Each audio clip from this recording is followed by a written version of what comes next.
We're at MetCenter and we are doing our Final 9 Jomez. Coming in first with the 56, Tanner Gerard. All right, we are rolling live here right off the bat.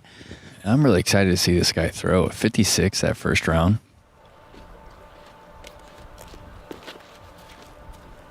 And taking no time at all.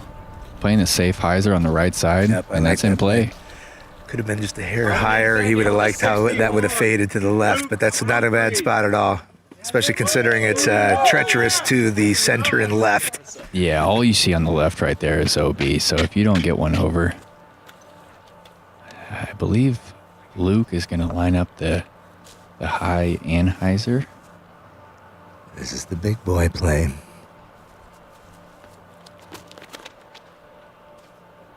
And he's definitely put enough on it.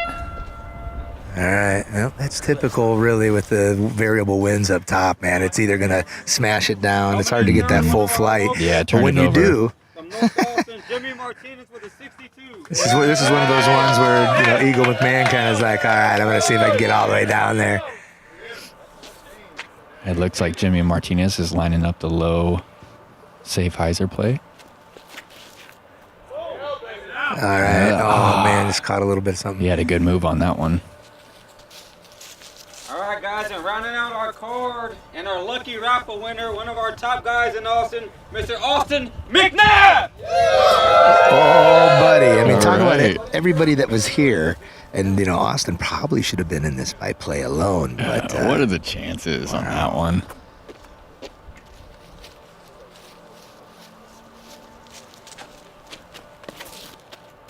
Oh, the roller.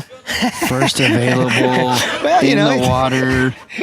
Worst case scenario, smile? Jay. You think that smile would have happened on a normal he's round? routine. He's routine. Ooh, I like the play. He's got nothing to lose. He's out showing off today a little bit. Absolutely. Is he going to try to do it the right way? He's going to cut it a little bit. Oh, that's nice. He's throwing something flippy. That's going to work out for him. If only the first time. Don't you wish they always gave us a B player once in a while? All right, and we're off. Yeah, hey, good being with you, brother. Great year out on tour for you, man. Oh, thank you. I love the van. It's such a cool look coming down the highway. It's got a little, that little mountain nature scene. I mean, it's right down your alley, man. I love it. Right on, Jay. Thank you so much, man. It's really a pleasure. I can't speak highly enough about what kind of impact you had on me as an up-and-coming player. There's so many different people that can influence you, and I got to play with you here and down in San Antonio a little bit, and it really meant a lot to me and had a big impact on my career. So thank you. Well, that's awesome to hear, and the feelings are mutual. I definitely I think you got your first win against me is what I remember about that San Antonio tournament, but I think you're going to have many more than that one, but you're never going to forget that one. I sure won't forget that one. Is he going for the pin here, you think? No way. Looks like he's put a move on it, though. It's a good angle. With that slip, that was a super good move. This is one of those, this is just an awesome hole out here. There's so many things that can happen. And, when you look at it from here, it looks like they're really like, what fairway? But those gaps are the gaps that all quality players should be able to negotiate with a nice little turn on their disc. And Jimmy's actually found himself OB left, hyzered out a little early. So he's going to be playing 4 from his lie. Luke's got a pretty tough position over here behind the tree. I believe he's going to be playing this for a par. Nothing like throwing a disc 330 feet and then being stuck with no footing. Yeah, absolutely no lie. Do you know much about this player right here, Jay? This is the 2018 Amateur World Champion that we're watching right now. I watched him play a little bit on some video and stuff, but Luke Humphreys, man, he's definitely going to have a future. He already has a past. I mean, he's world champion forever. Yeah, he's got some skills. I mean, he definitely set his sights on that world title, and he's been playing open for a few years, actually, not accepting any cash, and he made it happen. He actually got second at the U.S. Amateur Championship as well, so it wasn't a fluke tournament that he had there in Charlotte. And you rarely see players actually be able to pull that off. They want to play and win the world championship, but in the end, it's such a hard thing to pull through for a full week. Now, this is a great pull right here. Yeah, needs a skip. Yep. Gets a little skip. Yep, nothing wrong with that at all. Yeah. I mean, a birdie 3 on this is phenomenal. Yeah, this is one of the more difficult par 4s here at MetCenter. Agree. All right, so Austin with his mulligan, in theory. It looks like that might be Heiser now a little early. Oh. Yep. Shake it off. Yep, it's hard to tell. We've gotten a lot of rain here in Texas. You know how it is. When it rains, it pours. And Stevie Ray Vaughan talking about the sky is crying and the Texas flood. Well, we've been living that this year, and our lakes are full, thank goodness. We never curse the rain here in Texas. But, well, this is a course that has a lot of industry built up around it. And when they build all these houses and it changes the entire scenario, so it doesn't drain like it originally was planned. This place does fill up with water, and so that is part of the design of John Houck, master disc golf course designer. He's going to make sure he takes advantage of every little nook and cranny and this is actually Mike Ol's course, isn't it? You know what? It's a combo. Okay. I think this is the last course that Houck and Olsz kind of teamed up together. Okay, yeah, good to know. Yeah, 2009 this baby went in, and it's really a super cool complex. I mean, this is a private property. It's a industrial complex, really, is what it is. Yeah, this is definitely one of the better tournament courses in Austin. This was actually my first open tournament, was the Capital of Texas Open here in 2014. Yeah. And it's a good tournament course. I mean, with all the danger around, you really have to learn how to play golf here. Yep, it's gonna take all the shots. It's classic open Texas golf, and then it's get some technical shape shots. All right, we're trying to check out here and see what the call is. Austin is clearly in the water there, and Jimmy is back here taking his lie from his out of bounds shot. And yeah, we'd like to think he might be able to pull off the save here, but it's got a lot of distance to cover here.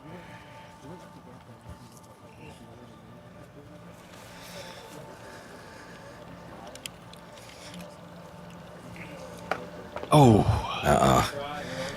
All right, he got some dry. Good. All right, he's going to be able to advance.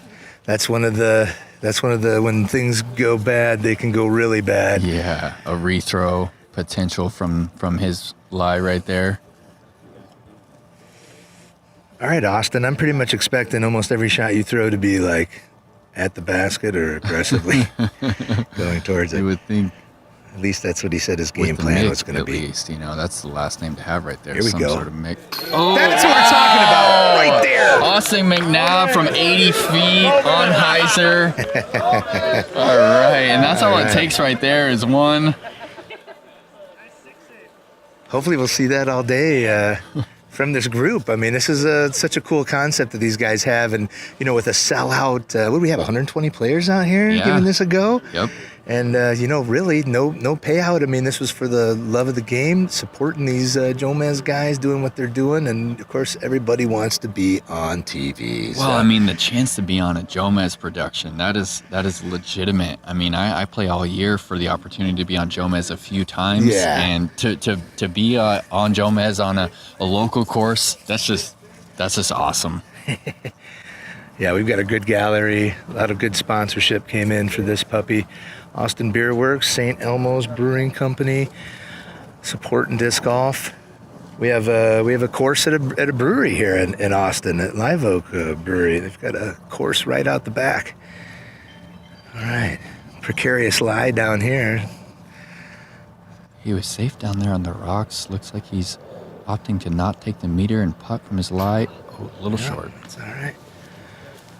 All right, everybody else looks like they got your standard tap-ins, we'd like to say. Yeah, sometimes, it's a little chilly out here, so sometimes the 12-footers can hold on to the fingers, and these putts can be a little interesting. Yep, the wind is cutting. The sun was out earlier today, though, and of course that just makes everybody's attitude perk up a little bit. But we've got a great day going. And that's our first hole, and it's a doozy. We had some scoring separation right off the bat, so I think we're going to see much more of that. It's the beauty of this course is the deuces are kind of like pressure gotta get, and those par fours are all tricky, and they've all got danger. All right, hole 17, man. This is another classic par four. We're going to go back-to-back par fours here. It's a great finish to this course. It absolutely is. That same creek that been working on with it on the left side is actually going to be on the right side this time, so that really makes it a nice change of pace there. This hole can be even have some. It's just going to be a creek and to the right OB on this one. It goes down and dog legs to the right. There is another creek that branches off, and when they really put some teeth on the course, that actually becomes it's an island, which we'll see up here in a little bit. You can see it right from the tee, though, man. It's right in front of you. You want to be down as far as you can into those leaves, straight ahead. Yeah, this one's got a nice window, a nice shape to it.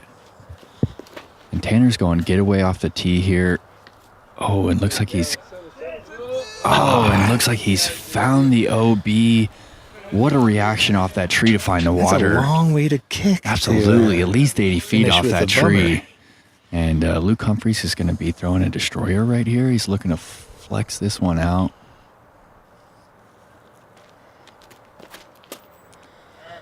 He's got really a smooth swing through where it's just kind of, acceleration is what you're looking for there. He's going to come straight across, nice and smooth. Yeah. All right, Jimmy Martinez is up. He's most likely probably throwing his Thunderbird here. Nice. How confident that has got a gorgeous shape on it. Skipping past those leaves that you were talking about. That's a great shot from Jimmy right there. Prime time. And it's just such a competitive atmosphere down here in Austin. These players know what they're getting into. Just taking almost no time at all. Austin puts it on the same line as Jimmy, getting the same skip. Those are great shots from Jimmy and Austin. Great shots. Yep, that's exactly what you're looking at here. I mean, even the power players that play these courses, I mean, you've got to execute. That's the name of the game, man. Everything's in front of you, but it's all about the execution. And sometimes, you're not going to be playing the pitch and putt, from the tee to the target. You've got to play placement golf, and that's where our sport's going now. We really love these legitimate par fours and fives out there, and I love it when guys that can throw 500 feet actually have to dial down a little bit, control and flex a shot.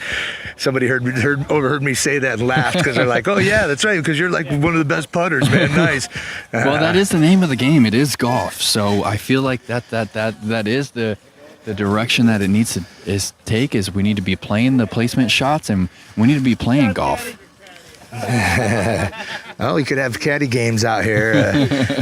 We got Bonner Butler on the back for Luke Humphreys. That's quite the caddy to have right there. He's a pretty competitive player himself out of Austin, Texas. All right. And Tanner's got a pretty tough lie here. He really has no access to the pin. He's going to have to play this one for 5 at best. Looks like he's lining up the staple forehand through the gap. Oh no, and he's left that one a little low, and he's going to have a really tough up and down for that 5. Yep, it's going to be a fun little low flex shot to even get over there. Tanner's from Beaumont, Texas, so he's down south there. Yep, down hanging out coastal area. Of course, Hurricane Harvey went through there. He said his family fared okay. Good. And of course, we wish the best for everybody down there. Seems like we're having a disaster every other week around here. It seems like it. Yeah, man, he made the trek then for this Jomez Final 9. That's at least 5 hours from Beaumont to get here. Yep, and that's kind of an ode to again Austin disc golf. We finally have got to the cities and parks that are going to let some larger tournaments start to happen. Otherwise, people know Austin has got disc golf, but you don't see the big national tour, pro tour type events coming through here. But it probably won't be too long before we see it again.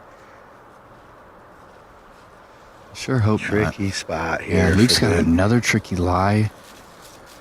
But Looks like he's going for this one. Needs to carry a little it's bit. right going towards the water, but it's going to curl Okay, out. He's sitting just check. fine. Yeah. That's good stuff. And skill shots like that are why you win a world championship as an amateur that's a touchy player. shot right there. That's actually an old school whippet that he's throwing for that forehand approach. Nice. Tanner lining up another forehand. Looks like he's got the height on this one. Plenty of hyzer. Yeah. Take your medicine, he was right? just playing that one up for the 6. Yep, you almost have to. When you're in a situation like that here in a course in a hole like this, you feel like, okay, man, I know the other 2 guys are all the way up the fairway. I could force this and try to make up that stick right now, but in the end, you've already done the mistake. Yeah. So you want to just get up and down and get out of here and start thinking about the next hole. Yeah, and he had 5 strokes coming into this round, so he's telling himself that he's okay to lose a couple to Luke on this hole. All right, Austin with a beautiful drive right here. It set it up real nice. There's a couple little ditches and undulations in here, but he's in prime location for good footing. The double check of the wind right there with the leaves. He went with the double check. The first time didn't work. Picked up some more leaves. Looks like he's lining up the Anheuser putter approach right here. Needs to flex out for him. That's fine. That works. That's circle's edge right there. Always a tricky upshot when the breeze is blowing like this. Yeah. You want to use the least amount of disc for the shot at hand, and so the putter was the right call. But you just once you take it out of your hand in a slow spinning disc, the wind's gonna have its way somewhere. All right, Jimmy from just a picture perfect drive, lines one up, powers one up. He gets his hips into it, and it's gonna bring it a little long. Looks like he's safe. Looks like he's going to be putting back for his birdie 3. Yeah, we get to see a tailwind putt. See that puppy drop. Hopefully it hit some chains. Yeah, this hole is pretty awesome, man. And it's extra cool with the water in there. It really gives it that, the effect that we're looking for. We got a couple little cascades going right here. Yeah, it's a nice little spot, definitely. All right. Got a fat drive down here. Man, these are good looking spots to be in right here. All right, trying to decide who's going to go. Looks like it's going to be Tanner.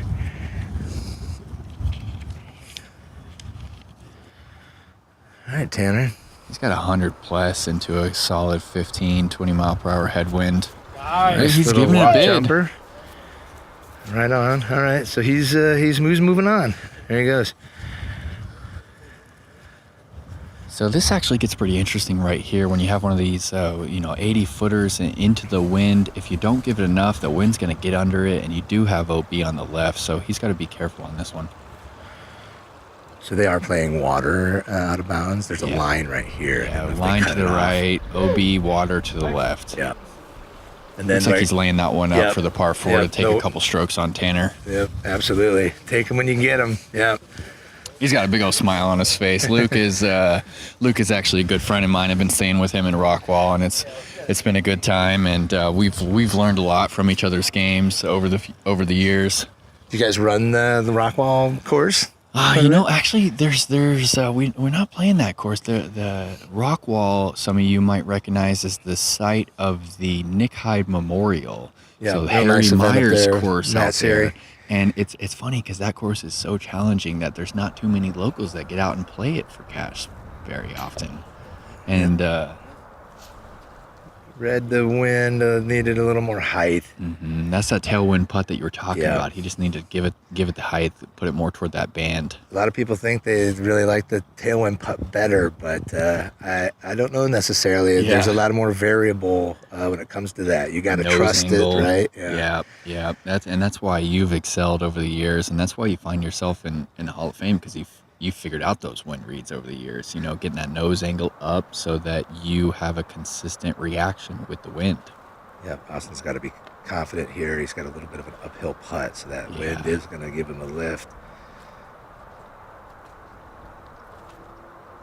Yep. Just rose the right side up. He exposed it a little much. From that type of a putt, I almost like to throw a little bit of an Anheuser look, because you don't want to give it the sock, right? You don't want to give the underside of the plate. Can you touch on that a little bit? What are you referring to when you say that he exposed the disc? Yep. So he's a right-handed thrower, and so he's gonna natural tendency is going to be to putt with a little bit of a hyzer, meaning that the right wing edge of his edge is going to be up. And when you've got a headwind to a right to left wind, that exposure underneath is just going to accentuate that little bit of a hyzer. And So that's what how he happened to missed him. left right It there. is, yep. He exposed it. The wind got under it, pushed it left of the pole. He could have jammed it a little harder, Yeah. and you know, that would have had it. Hole 18, check this out. Talk about risk reward.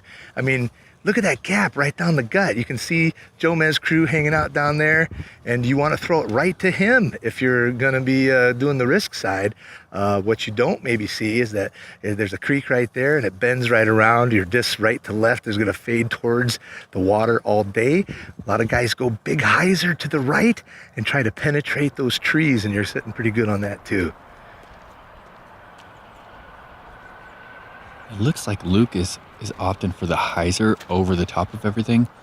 And scratch that, he's gone with the low route. Yeah, he kind of went in between. That's a Yeah. weird play just because there are so many trees right there. You really rarely get a good result with that. Yeah, and looks like he's caught one of those trees. Yeah, you almost really do have to commit big hyzer or risk reward straight gut shot. And Jimmy There's is the lining big up that hyzer. big hyzer. That's Ooh, up in look the at the air. wind. Here it look comes, at that wind. hardcore. Push it right to left. And that's going to work almost all the way back to the creek. And he's found himself safe. Great shot from Jimmy. He's Yep. going to have a look to the pin for the 3. And if he would have taken the risk reward, he would have been very happy with that spot. Yeah. So, Yeah. big hyzer, boom. Worked out for him. I would say Austin's going to do the hyzer too, just knowing him. I think so too. Looks like the medium hyzer. He's going for one of those gaps out there. And it looks like he's found it. Oh, another great shot from Austin McNabb. And the crowd Excellent. likes it. Excellent. See how Tanner rebounds from that double bogey 6 that he just took. Yeah. Tanner's only been playing for 2.5 years, Wow. but he decided he wanted to play pro right off the bat when he found out he had the skills to get her done. So the last 1.5 years, he's been playing open. Look at him on the lead card here. And that was with some a nice very distance. Nice distance on that hyzer very from good Tanner. hyzer bomb right there. Excellent. Cool. We're moving up on 18 here now. So another par 4. Everybody is in position at this point. Maybe besides Luke. Again, a 4 here is really not going to hurt you. No. The 3, excellent. You can easily find, even by the green, that creek goes all the way up there, and it's Yeah, very there is fast. a green like 50 feet out of the pin up there. So there's danger here at the MetCenter. Hey, let's check out some of the locals here. What's going on over here? How was your day today here at the Jomez? I mean, it definitely could have been better without all those chain outs and water. It's always the chain outs and water, man. Always. But it was a lot of fun, man. We had a great time out here. University of Texas Longhorns player right here. Played the Texas Collegiate Championship. What? Yep. You guys needed a few more players. I actually didn't go to UT, so. No, I know Kyle Jones. But I appreciate that. If I had the money, maybe. But damn. Well, maybe that's a comment more on the actual college itself. Yeah. Strong influence for sure. Yeah, it's pretty great to see the Austin gallery out here. I mean, it's 50 degrees and windy, so it's nice to see the people sticking with and supporting all these players on this Final 9. You did just you heard all the eye rolls from up north, right? 50 degrees, or like, yeah, forget about it. Oh, no doubt. No doubt. Yeah, Luke's just didn't hyzer back in, but he had tough footing there too. I mean, there's a couple pockets, and you got to hit them if you want to get to the green, and you got to hit it just right from that spot that he was in. Yeah, he was a good too. 440, 450 out from the pin, so he's not going to be too unhappy with that. He's going to be pitching up for his par 4. All right, we're going to see a couple different shots from over here on this angle. Sloped hill, got to put it out to the right and get that swing. Everybody's going to be playing the Texas slide, which is that stable right to left. A little bit Looks high. like he's opted high, caught one of the branches, and these are tough shots. These are one of my favorite shots, though. I like a high speed, wraith destroyer, with low the early and gap. hard. With the but early gap too. let it play.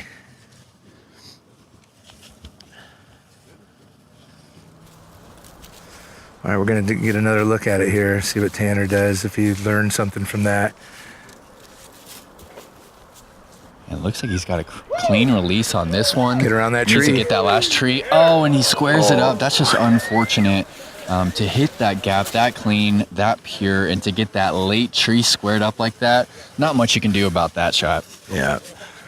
Yeah, it's down there, but when you're throwing something that far, that fast, you know, you're just playing to get it down there at that point, and it's an unfortunate finish to the tree. Looks like Austin's got a pretty sweet lie right there. He's just going clean hyzer, maybe a little too much hyzer on that one, and he's not loving it. Looks like he's short left, outside circle 2.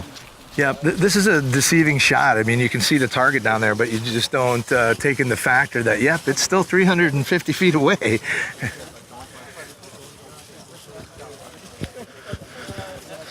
All right, we're all moving up. I don't think anybody's really in position for the 3 here. But maybe we'll see a long throw in. That's what everybody wants to see. I know these guys want to see it as well. And you hear the remnants of the what do you call your Yeti? What is that? Do you have a name for that? No, man, it's just a little communication, a little shout out. Yeah, a little animalistic communication for sure. It's definitely iconic, and as you can see, there's people in the crowd practicing their Yeti growl, as I'm gonna call it. I just talked to a Yeti from Washington, so that's 13 different states. I know some disc golfer that's a Sasquatchian brotherhood of mine somewhere in there. All right. Great shot. That's going to check up just right. Nice shot Beautiful from Jimmy. execution Showing from the Jimmy touch. Martinez there. Nicely done.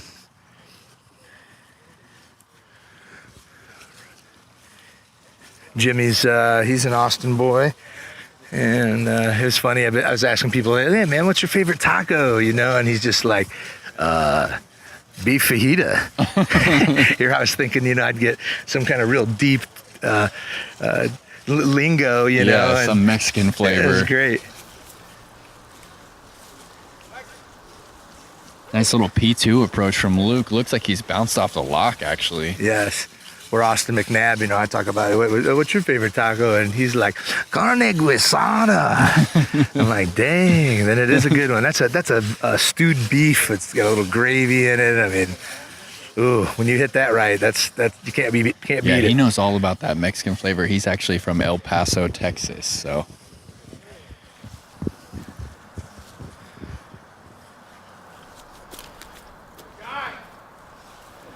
Ooh, yeah, nice little Tanner actually gave run. a bid from 120, and he's going to have a 20-foot tester putt into the wind. Austin lofting a little Nova up there. Nice dome, good glide. Those discs seem to just kind of, put it on the angle and pop it out there, and they just kind of glide.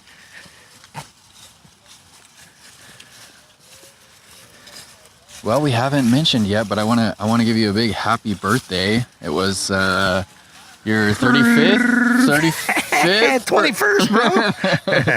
I did December 8th. Yep, just turned 48.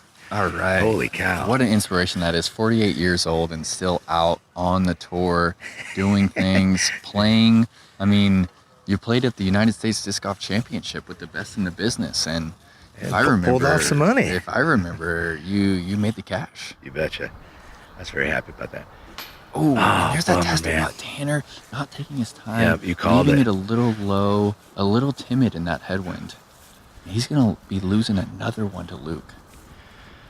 Yeah, it seems like it's a wide open green, but there are these little undulations right here. They make a huge difference, especially when you had a little wind coming over that wall.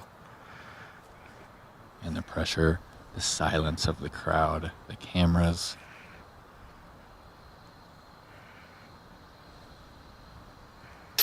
There you go. Austin, Good stroke. Confident. He's got a good routine. You notice that the players that are more consistent on the putting green, they have that routine. And Jimmy taking no time at all on that putt. Yeah, nice. I mean, that's, it might look short on camera, but that's a solid 20-foot tailwind putt. So good stroke from Jimmy. Yeah, the U.S. Championship was a fantastic event this year. It was the 20th year anniversary of that event. Man, it's a great, you know, if you can be a player in it, that is an accomplishment, period. Yeah. But it's very accessible to spectators. I mean, what they do there is not only do the players get treated like true professionals, but they really treat their spectators in gallery, and there's barbecue on site, there's vendors. Man, it's just a really great scene to be at. I was stoked to be a part of it for sure. Yeah, it was actually my first ever United States Disc Golf Championship. One of your first of what will be many, yeah? Yeah, hopefully it's one of many. Yeah, for sure. And how was your experience on that for being a first-time player? It was top-notch. As far as the tournament goes, there's not much that compares to the hospitality and the respect that you receive as a player. Let's switch with here. Yeah. Very organized, absolutely no problems at all. And the competition is really second to none out there at US. So ended up finishing in 33rd place, and I can be proud of that. That is solid, brother. That's a 4-digit paycheck in there. Yeah. All right, hole 1, man. The hits keep coming. Another par 4. This one is a super classic one just because you've got to be ultra accurate. Yeah. Risk reward right down the gut. Some kind of a forehand, which it looks like that's what Luke's going to hop to it. Looks like Luke's doing a Nate Perkins swirly PD2. Oh, that's got to work then, right? Hey, he'll take that. That's not bad. That's a good reaction. A decent spot if you're going to do the short layup mid-range right down the gut. Yep.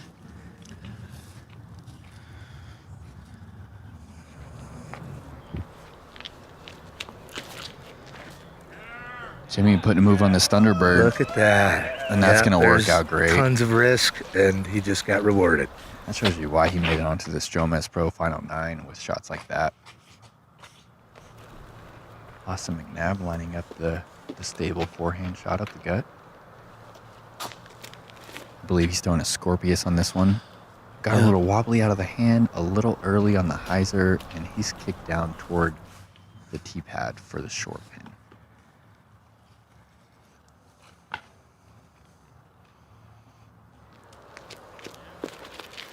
All right.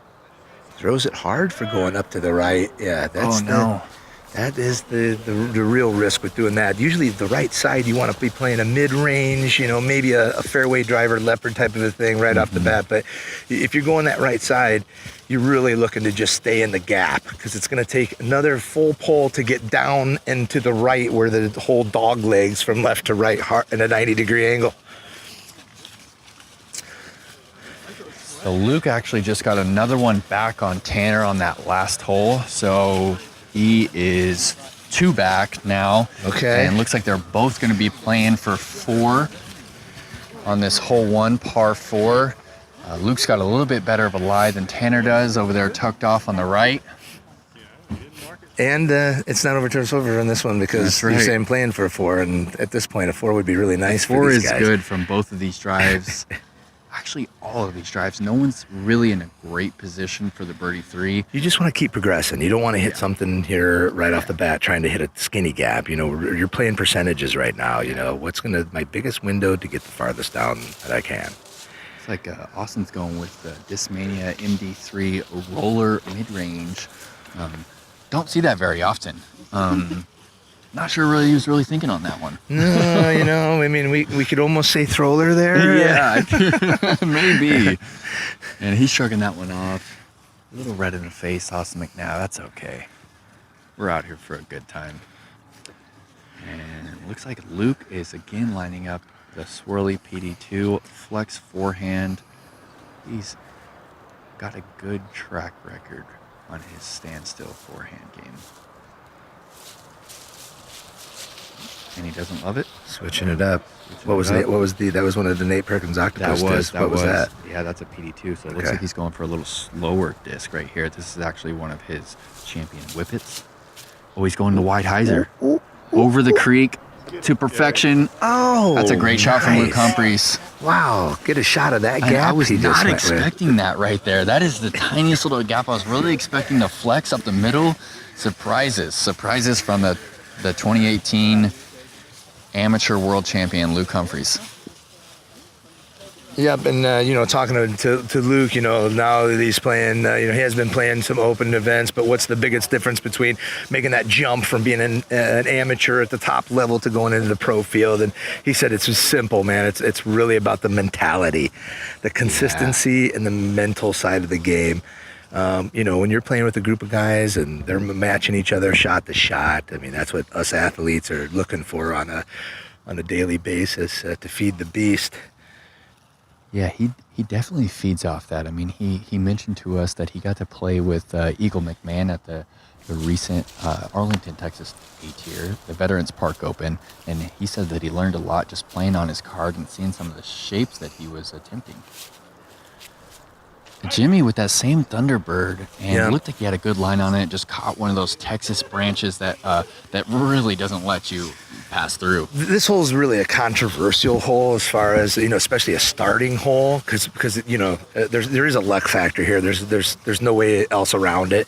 You can see the fairway, what we're looking at when the cameras show down it. Yep. But when it dog legs to the right there's a wall of trees. They're kind of randomly spaced apart. So you're really, again, just looking for that progressionary steps on this hole. So what do you think about Tanner's lie over here? I mean, he's actually potentially looking to go over the parking lot because of how tucked off he is. And this is where some of the controversy comes in because, a play for a long time was actually just to lay up to the corner and then smash. Smash all the way down there, get a skip. Mm-hmm. In fact, I got burned pretty hard on a Kodo one year. I remember that. I think you were there. Yep. And I happened to, I wasn't playing that way. Who but was like Tanner, here I was.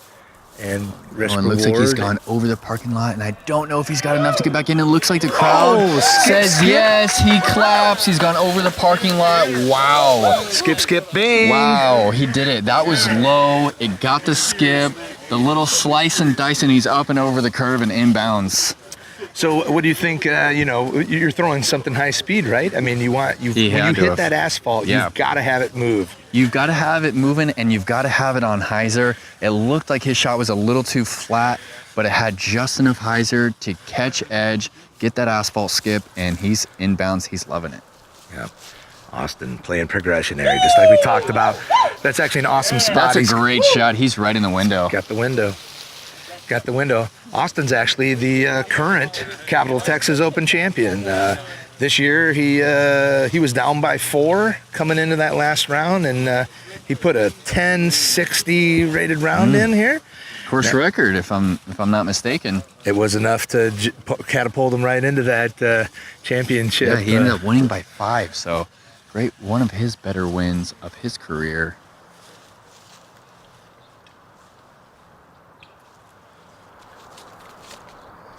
Staring down the gap right there. It's a little high from Luke. Yeah, that mesquite's got a low ceiling relatively to where the pin is. It's kind of what helps shape this green up here. Luke kind of had to flex that one around, and instead a little high, a little too much hyzer, and he's gonna have 80 feet left for his par.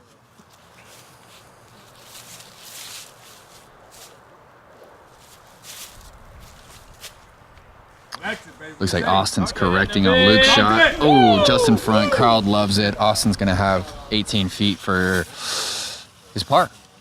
Or where are we at with Austin? Oh, Jimmy. A little too much Annie on that. 5. Austin putting for a 5. He's too many strokes out anyway. I don't even know why we're counting Austin McNabb's scores. It's Tanner and Luke at this point. Yeah, I'm very curious to see where Tanner's ended up, because even the skip off of the asphalt, that's doing great. But there is a bunch of trees over here, and they are fairly low ceiling. It's not necessarily you make the parking lot, you got to putt. That's for sure. Yeah, he's definitely not guaranteed a putt. In fact, I actually see him at the base of one of those mesquites over there.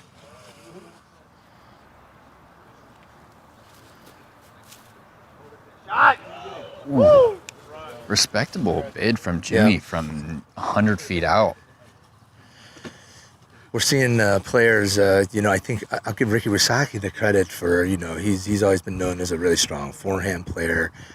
He's got some of the really strong wrist movement, and he's been making these longer walk-through putts look like they're just easy cheesy, and they're really not. But people are starting to train themselves now to be able to get that kind of pop out of the wrist and fingers from so far away, and making these runs. So it's exciting because it's really making people concentrate on like, I can run 60-footers and you know, not like blow by the chains, but it just takes it's a different technique. It just takes some work.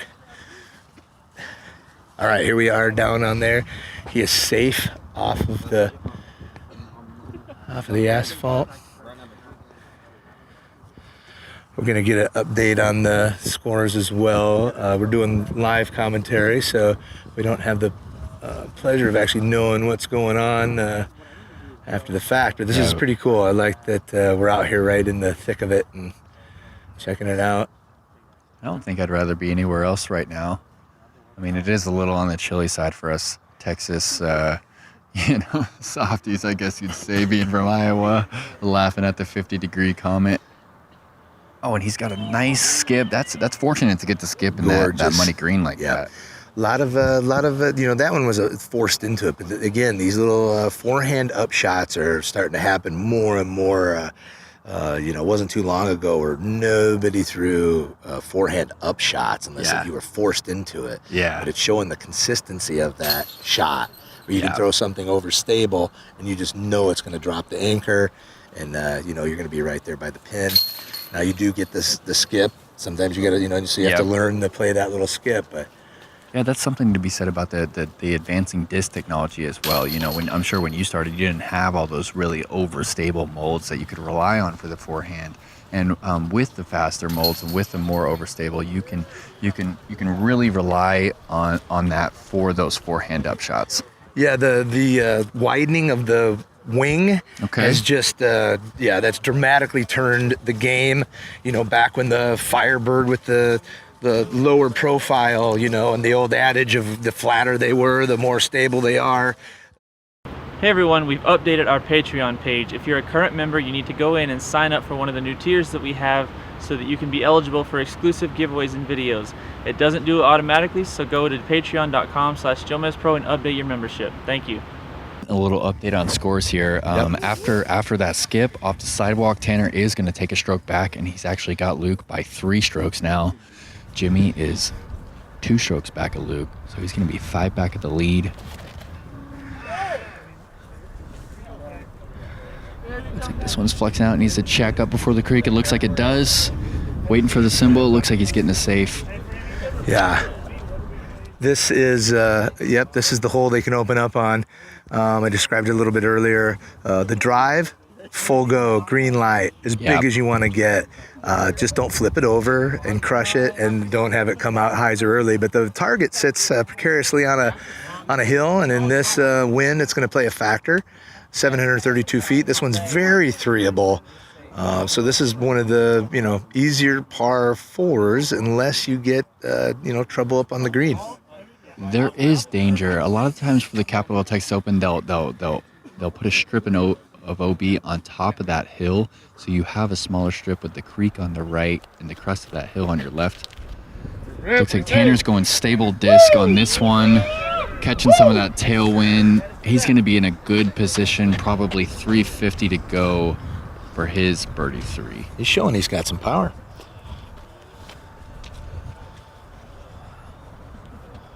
Looking to see Luke really unleash on one right here. Destroyer, looks like he's got that one turned over, and he's not loving it. Flexing out, and needs a checkup before the creek. That's looking deep. That looks like it's over the creek. I think he's he's OB, right? Too. We didn't get much of a sign down there. Here, that the spectator doesn't know he has all of our hearts right in his hand. I mean, he could have, I guess, being silent. He needs to give us the symbol. He's pulling the Matthew McConaughey, Mr. Cool, leaning up against a tree over there. All right. Speaking of all right, this kid's all right. All right, Austin. We need a little more from you, and that's looking good. Looks like maybe a Wraith. That's in a good position as well. Yep. Everyone's playing. Luke all of a sudden not only has that extra stroke, but he's going to have a little distance to cover. Yeah, I mean, he's This not... is Kyle Jones. Somebody called his name out. I told him I was going to talk to him a little bit earlier, and no, I did not confuse you for Kyle Jones. But for some reason, I thought you guys both were. I thought you guys played on the same team together. But I do know Kyle, University of Texas as well. When are you graduating? This semester. All right. Yeah, fantastic. Congratulations. Will that mean you will get to play disc golf more or probably less? It depends on, I guess, the job, but hopefully more. All right, you got one in the Nice. hunt. What's your favorite course in the Central Texas? Ooh, that's tough. Roy G, no question. Roy G and the Beast in Waco. All right. I mean, Super choice. Yep, the Beast in Waco, man, that's a great course. Disc Golf Pro Tour is going to be there again this year. The Waco Community Club, it benefits charities in the Waco area, brings in a lot of disc golfers from all over the nation. And if I remember right, Mr. Nate Perkins, man, oh my gosh, So close, man. What an close. event, man! And hey, so tell us about that a little bit. I mean, what were you feeling there in that anxious moment leading up to the actual playoff? Wow. I mean, leading up to the playoff, I mean, there were literally rainbows in the sky. I mean, for me, it was like a full dream state. It really was just the muscle memory taking over.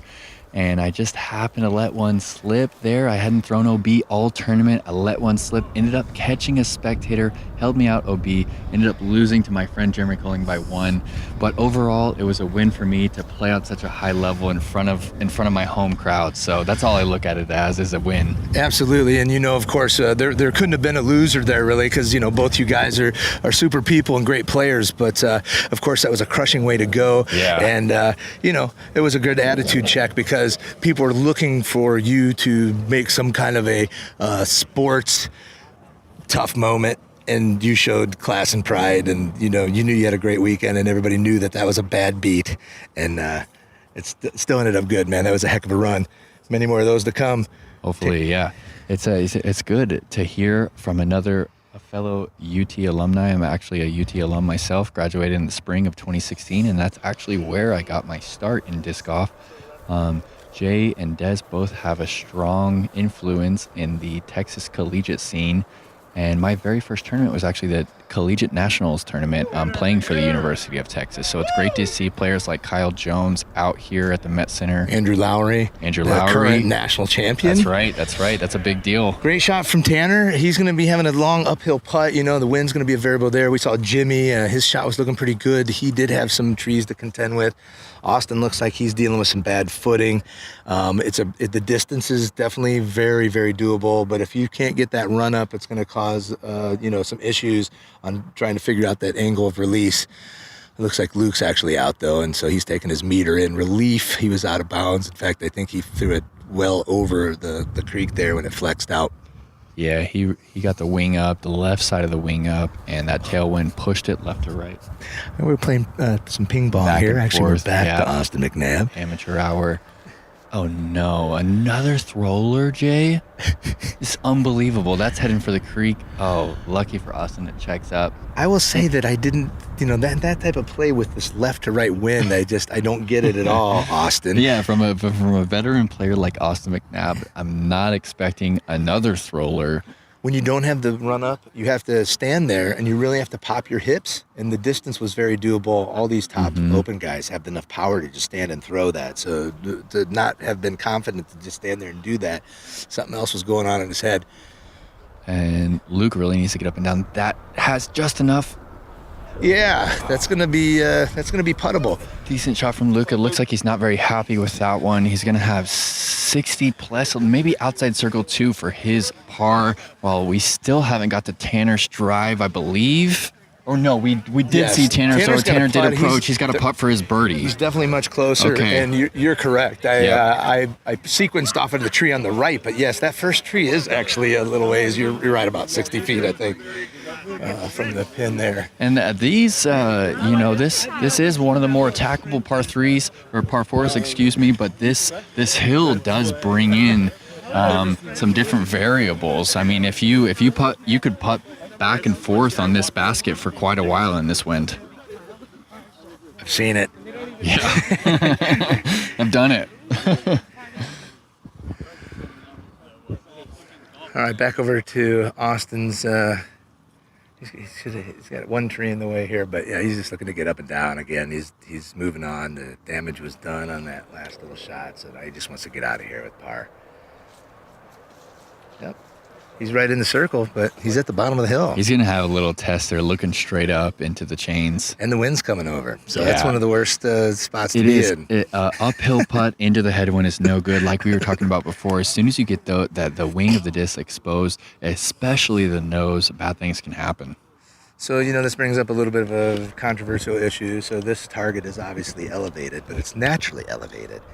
What's your thoughts on taking a target and just on flat ground, just putting it up in the air and saying like, hey, let's let the wind be a factor? I'm out on it. Actually, I personally believe that all the targets should be similar height. It should be standardized.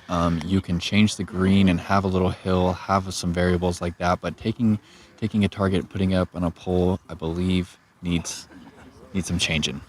Yeah, it seems to me like it's one of those things that you can it kind of like I hate to say it cheapens the course, but just like Mandos, nobody likes to use a Mando. Sometimes you have to put a Mando in to control what the designer's trying to do, but it shows a weakness in the course design, and I think kind of elevated baskets do the same. That's a good point. And Luke gave it a decent bid, actually, up the hill. He's really started to figure out that angle control on the putt. As you can see, that P2 went straight up in the air and straight back down. Any Anheuser or any Heiser, and that would have reacted differently in that wind. Tanner's a little farther out than I thought he was. No doubt. He has right to left, headwind, up the hill. He's lining it up. Looks like he's going for this one. Oh, and he sticks it. Beautiful putt. And that is a big statement putt right there from Tanner to hold off Luke and Jimmy. That's a birdie 3 from outside circle 1. Yeah, he's feeling nothing but confidence from that one. That was a sweet putt. I'm gonna guess his next shot's gonna be pretty stellar as well. Those tend to link to one to the other, especially when you got the lead and you kind of get one of those relaxers right there. So that's a birdie 3 from Tanner, and Luke is tapping in for a bogey 5. So that's gonna put Tanner 5 strokes up on Luke with 2 holes to go.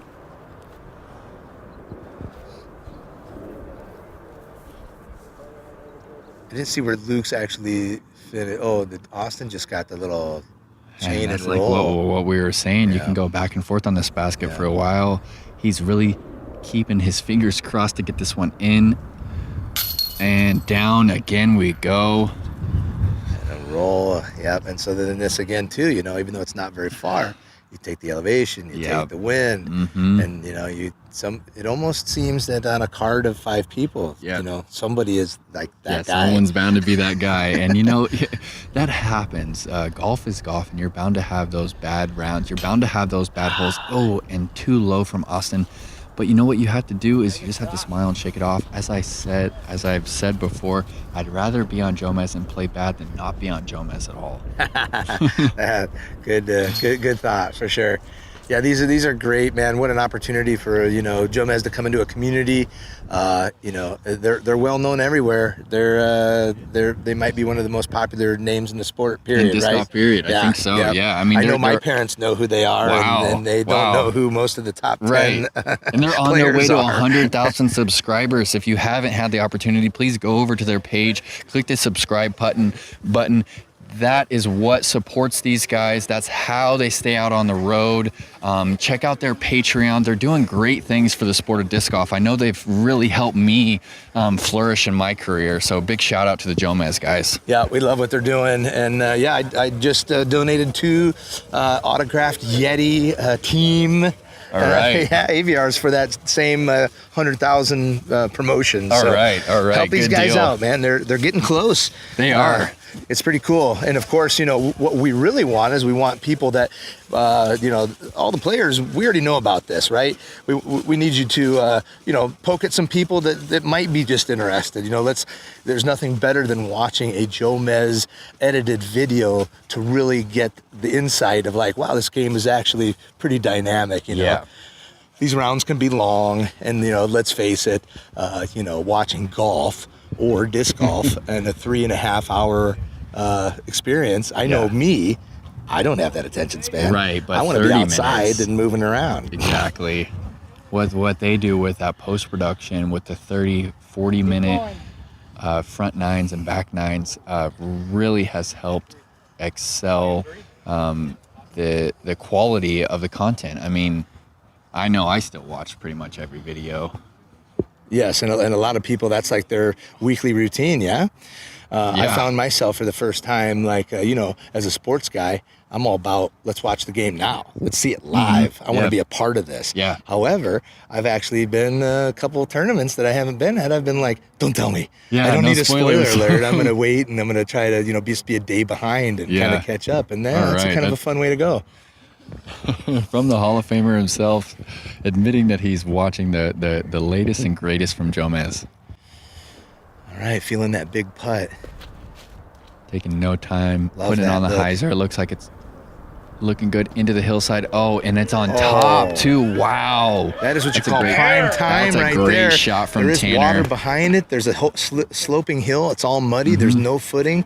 You can't get better than that besides underneath it or in it. Yeah, it's tough to really land on top of that hill. As you said, there is water. I mean, maybe 15 feet from the pin. Flex shot. Look at this. That actually used to be the shot. Believe it or not, this actually was an alley of trees. Wow. A couple drought years down here. Some of our courses lost not even tens, but hundreds of trees. And this hole is a shadow of what it used to be. You used to have to throw that shot just like this. Speed control, tough because you've got to control the speed. And, that one was a little bit strong. And I think Luke found the water for the second hole in a row. I think he might have found OB again. Looks like he went with the overstable whip it, a little too much hyzer. He's not loving it. This could be a two-stroke swing here. What do we got? One hole left? Yeah, well, as we said couple holes before, left. Tanner is up 5 with these 2 holes to go. Tanner's parked, so he's really got this thing locked up. He would pretty really much. have to explode on the last par 4. Well, that's what we're here for, is to try to go. build some kind of chance, right? Even if it's minuscule. No, we know it's sports. Luke's like, no problem. He's taking his putt from right there, and even if he misses it, it's a two-stroke swing. It's all good. But hopefully somebody will, hit some chains here. I don't. What were we playing on the last one? Are we playing the long par 4 again? You know what? I've actually given our audience a little bit of misinformation. I originally thought that we were finishing on hole 4, but I just got some new information, and we have hole 4. We have the par 5 hole 10 to go. And we actually have 11 and 12 to go. So this is more of a more of a opportunity for a comeback than we think. But if Tanner check puts this one in, out. What's going on, brother? We're on the muddiest hole on the course. I hate to say it, but hole 3 is one of our slipperiest holes. So we threw some mulch down. Looked like these guys are duking it out. Looked like Tanner just put it right there. This is Adam Hernandez. He is part of Team Innova, and he's the local connection here, doing a lot of really good things. And man, you organized a pretty darn good party here for the Jomez boys, Adam. Way to go! And we had barbecue in local. We had some beer sponsors. And how do you feel about events out here at the MetCenter? I feel pretty good. I feel pretty good with this. Exactly the new Ian. Woo! good putt from Luke. Look at Luke. Oh, they're doing big things. The new Ian Hovey's headquarters on the north side of the course is going to be doing big things.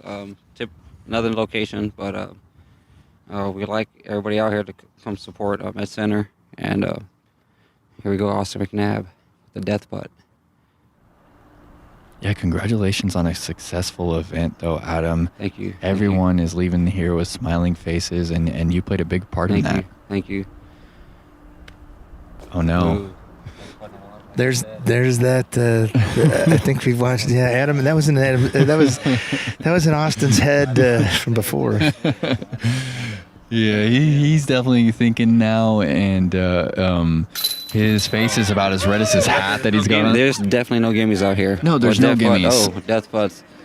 But I want to say thank Innova for backing us up and for backing me up, and thank Innova and everything they do for Austin and for our guys out here, and Jay, and I am a big Yeti thrower, and big jump putts today earlier. All right. Nice. All right, well, we ended up with a couple in the water there. Austin's going to shake that up and try to regroup. He's seen a couple of them now, but some great shots there on the side of the hill. We're going to avoid the soup here for a minute. We've got some sketchy footing, so pardon us as we try not to bite it. It looks like we're switching things up and we're changing the holes again. We want to apologize. I got a little ahead of myself. This is live commentary here, so we don't have much information to run on, but we are changing holes. We're battling the daylight here, and we've got 3 remaining. If I am correct, Tanner picked up another one on Luke right there after Tanner with the birdie 2, Luke with the par 3. So he is going to be 6 strokes back with 3 holes to go. Right on. And really, when you have a non-sanctioned tournament that there is no cash for the prize is playing in front of the camera. So it is all good to sit and pick some safari holes, pick out a new layout. And because of the time constraints, we are now moving to hole 8, a par 3. 330 feet. The typical play is a forehand or a turnover. Some players do like to opt for the hyzer in this left to right win. I did see some good hyzer shots on this hole today. Yep, it's there. You got to get out of the phone booth right off the bat. And that's what Tanner's opted for. He's hung it wide. He's got the height, but he doesn't quite have the finish. Mm-hmm. Kind of tombstoned it there. You do have to release this disc with a little bit of flatness on that hyzer because you do want the wind to accentuate the fade to the left. Here comes the forehand that you were talking about, and this hole is wide open left to right. Get a little skip, which it doesn't get a great skip, but he's got a good looking putt at it right there. Yeah, a good looking shot from Jimmy. And Austin limping his way to the tee pad. His spirits are crushed. Ah, man. We love you, Austin. he got in on the drawing, like we were saying, and Austin's already been a Final 9 Waco, if I remember. Champion? No, or Final competitor. 9. Yeah, competitor. And so he's already had his moment. So. And that's one of those swirly PD2s. It's like Luke's put a great move on this one. A little Annie skip, but he's going to have 22 feet for his birdie. I'd take that putt every day. I know you would. 5-time putting world champion. Take it. I'd rather make it. I don't want to be I just would like to have that lie. Like now with the Pink Floyd going on in the headphones. Yep. And he's going for that hyzer. He's got the nice angle there. This is going to finish up fine for him. Yep, right great there. shot from Austin. And that's all it takes to get the crowd going is one good shot. Little high five from Kyle.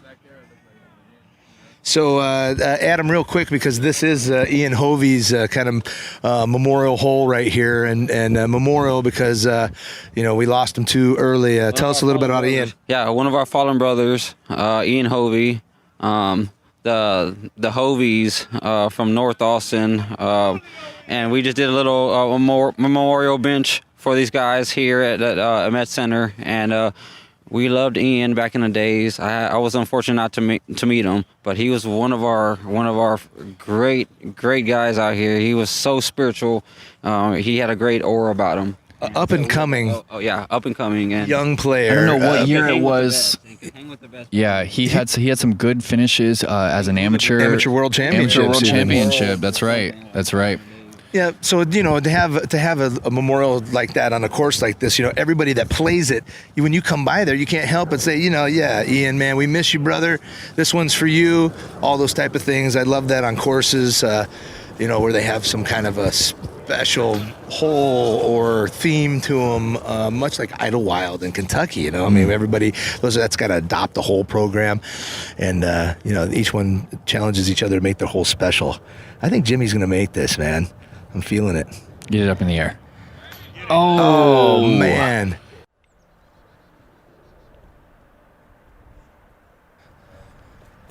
No matter what Jimmy does this weekend, he is a true champion. And another cool thing about the Jomez here, so here Jimmy just did turn pro after winning the Waterloo first last year, so he's a brand new pro.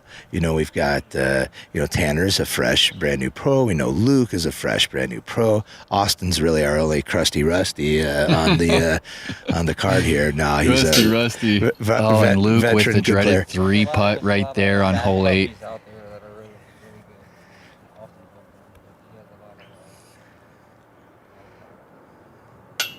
Oh, monkey see, monkey And do. just that classic Innova clank, clank on the yellow band.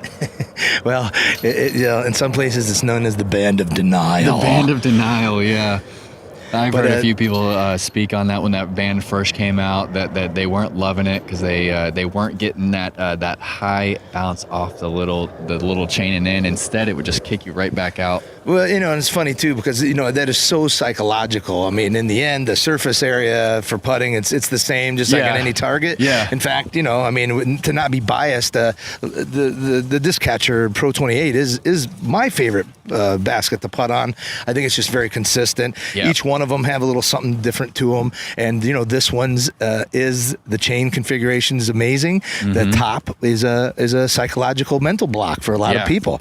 I personally love the yellow band myself, so don't have anything negative to say about those clanks. Yeah, because in the end, disc golfers are golfers, and we're all a lot of people when they throw, they're trying to decide what that was. Was that me? Did I putt that? Yes, you did.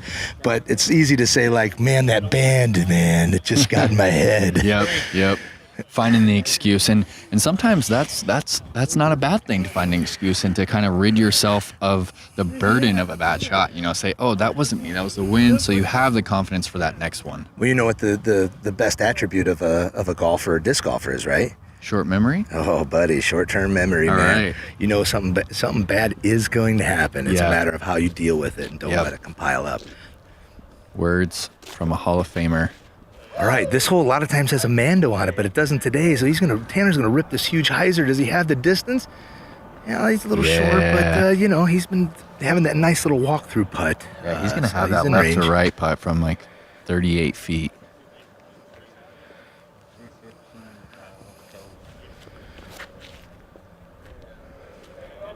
There's a good-looking shot. That's a great shot from Jimmy. Oh yeah. Will you settle for a drop in, Jimmy? I think he will. Tanner and Luke both. I think Austin's probably going hyzer too. Now that there's no Mando there, why wouldn't you? Yep. High and tight. Does it have the deep? A little short on that one. Look good from here.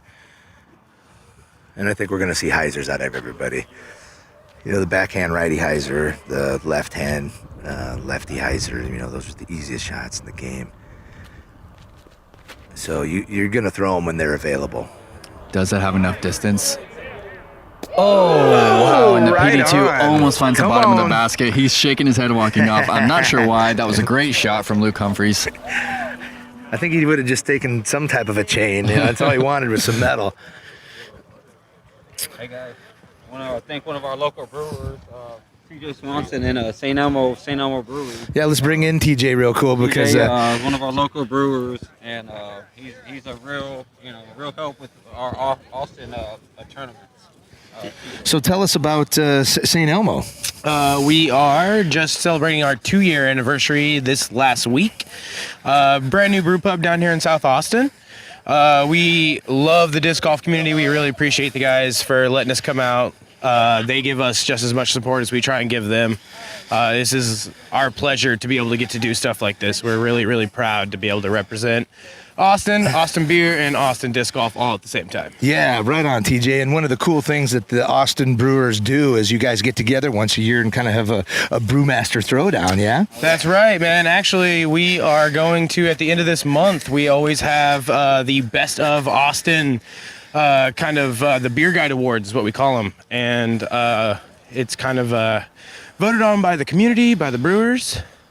McNabb with a putt. What do you think's going on with this putting here in these last few holes? Man, it looks like me at Texas Camping Championships, man. Boy. It's nothing that a good IPA wouldn't cover, though, yeah? I mean, if it'll ease your nerves, then I guess it'll help. But. All right, so these guys are all on the green. I mean, they're all putting. It's a flat putting surface. A little bit of wind is dying down.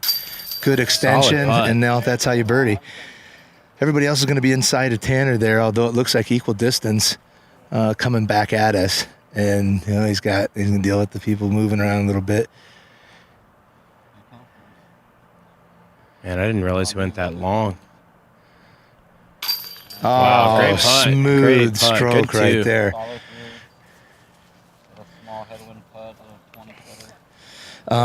What you brought some of the tasty San Elmo out I here for people to did. try out. What were people enjoying today? We were drinking the Karl Kolsch, our classic kind of German-style Kolsch beer, and our a brute IPA called Frankenfreak, kind of a new style coming out of California. Frankenfreak? Frankenfreak, my man. What is the ABV on that? 6.8%. Yeah, so buddy. it still kind of packs a wallop without really, kind of dropping you all the way down. So we know about a West Coast IPA and we know about an East Coast IPA. What kind of IPAs are we talking about for Central Texas? Oh man, we kind of run on that juicy train here for sure.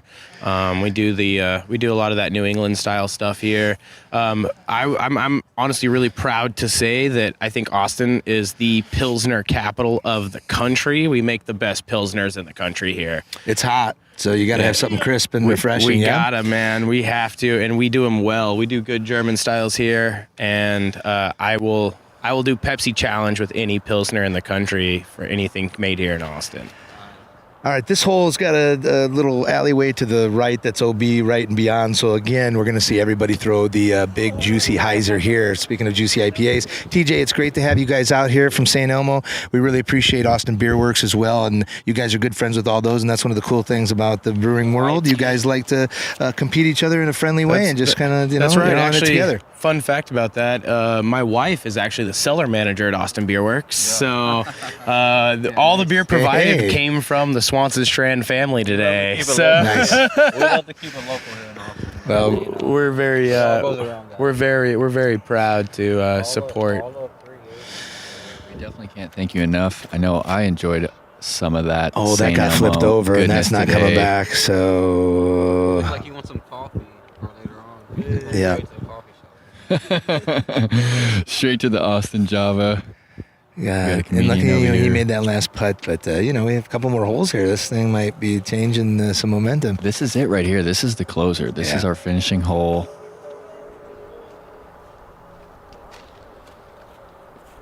Yeah. It's a deceiving distance. Yeah, it's it is. very reachable, but because of the the headwind and the ability to have that disc kind of flip out over the creek, like that one did. So Luke actually opted to re-tee. At this point, he's kind of playing for show. I hope he has an A Perkins. Looks like he's going with the latest run of PD. Yeah, that's going to stable That's out. going to have enough to get back and in. Uh-oh, we got a little OB symbol from the crowd. Yeah, it's been a great day out here. This has been super cool. And, Jomez is going to be coming to a course near you. And you can see from some of the guys here, I mean, take the drive. Make a weekend out of it. I mean, we play in sanctioned events all the time and high pressure, low pressure type of things. This one's just fun. Yeah, it is. And regardless of not whether you think you can finish in the top three, you do have a chance to make it onto this Jomez Final 9 by buying into the raffle. They take three. One of them gets raffled off. So regardless, you can make it onto a Jomez Come production. on, Austin. Bring it in. There you go. All right. Little Nova run. And Austin is just ready to get out of here at this point. He's a good sport, good dude. Learned to play in Las Vegas. All right. So he knows the wind. He knows some poker. Here we go, as Jimmy. well. He's had this look a couple times now. Let's see if he can get that distance dialed in. Oh, really look good. Yeah, he did look good. You see how flat he got that disc? I thought he was pulling some Yetis earlier. Nice. Right.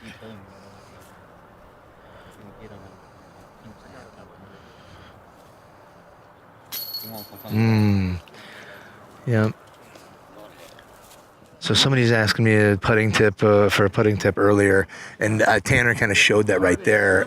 Everything looked good from Tanner besides that extension, that full extension.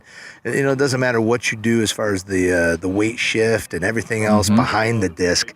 If that momentum cannot get to and through the hand, it's never going to finish. It's never going to be on that intended line that's in your mind. You have to reach out. That's why we say those mantras over and over again. Reach out, shake hands with the chains. Shake hands with the chains. I'm taking notes here. All right, yep. That's again. There's that tough little putt. You want to say Texas is flat, right? And it is. But with these little undulations, especially on the putting green, that's what makes it interesting. And, makes a difference. You have to 40 degrees as well.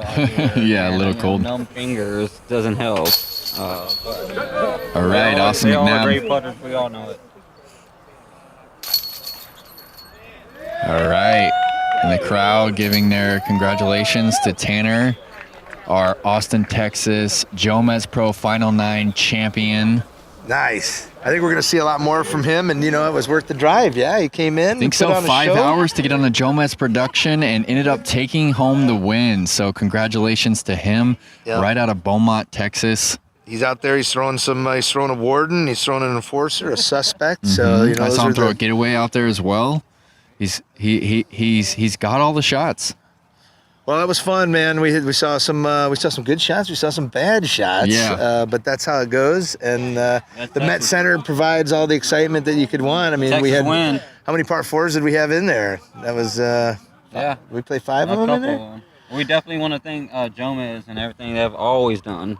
And we love these guys. We love nothing more than to come home and watch these guys, film and the live footage. And this is all for Jomez today. Everything has been done for these guys. All of them, they hook us up. But I don't know what's going on with the future with these guys, but we love them. We want to support them. Thank you, Innova, for always supporting them. I want to support them. Jomez, we got your back, brother, no matter what. And you can support them too. So, go out there, subscribe to their channel, hit the Patreon up. And you can help keep these guys on the road, as well as all of our other video teams out there. We're all in this together, just like the players are.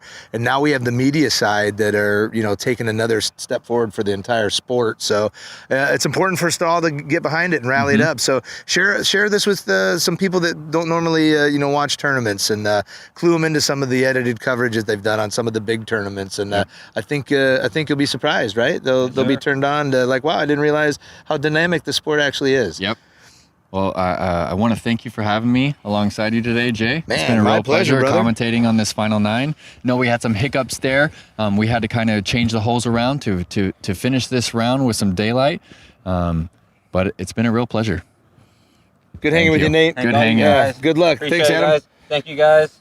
Jomez, MetCenter, Final 9. Thank everybody. InnovaDisc.com, Innova Champion. Thank you, guys. Appreciate it. Peace.